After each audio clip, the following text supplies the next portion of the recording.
Down at the bottom of the garden, among the birds and the bees, a little lot of little people they call the Poddington Peas. There's creepy, black-eyed pea and dumpy. Keep it a secret now, please. There's zippy, happy, and the sweet pea, and all the Poddington Peas, the Poddington Peas. The annual vegetable show was being held at Garden Peas cottage. Sloppy stood back to admire his sign when Zippy flashed through, making his usual speedy entrance. I think my runner beans have a good chance of winning first prize. Ah, you mean the splendid cup, the most valuable thing in all Poddington. Zippy carefully placed his runner beans and then raced off. Behind a bush, Creepy and Black-Eyed Pea were watching carefully. I really want to win that cup, hissed Creepy. Oh, but boss, we ain't grown anything, and the show's this afternoon. Even Zippy couldn't grow anything that quickly. But Creepy had a plan, and he and Black-Eyed Pea made their way back to Creepy Castle, which overlooked Poddington. The other peas were arriving at Garden Peas cottage. First Jumpy with his spring greens, then Weepy with his onion, then Tiny Wee McPea, who produced dwarf French beans. Then came Dumpy, who had produced a large fat marrow in his garden. Sweet Pea and Happy had brought sweet corn, and Grumpy complained of the trouble he'd had with his crabapple. The whole town had turned out for the show, even Bumpy, who had managed to turn up with a rather bruised plum. The only one who was missing was Sleepy, with his bedding plants.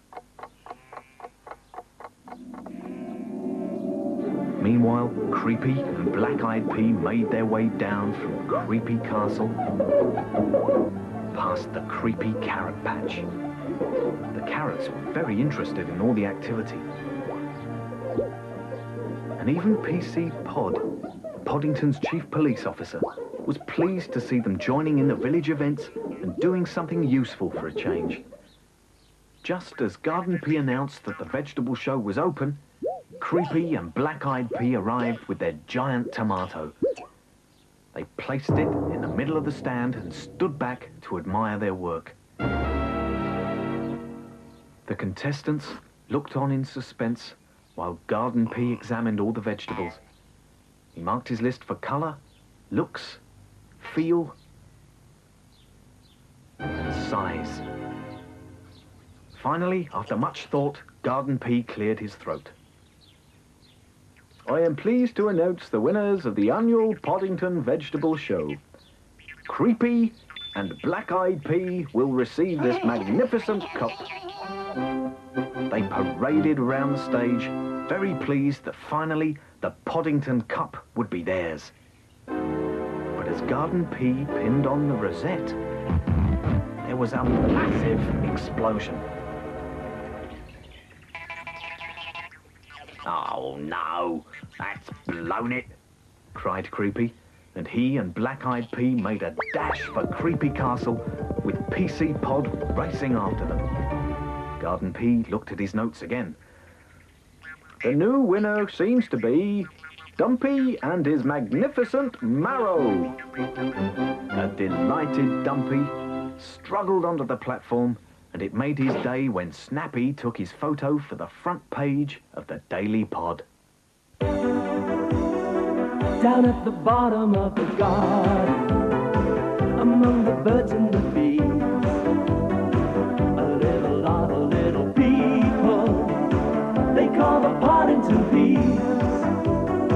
There's Creepy, Black-Eyed Pea and Dumpy. Keep it a secret now, please.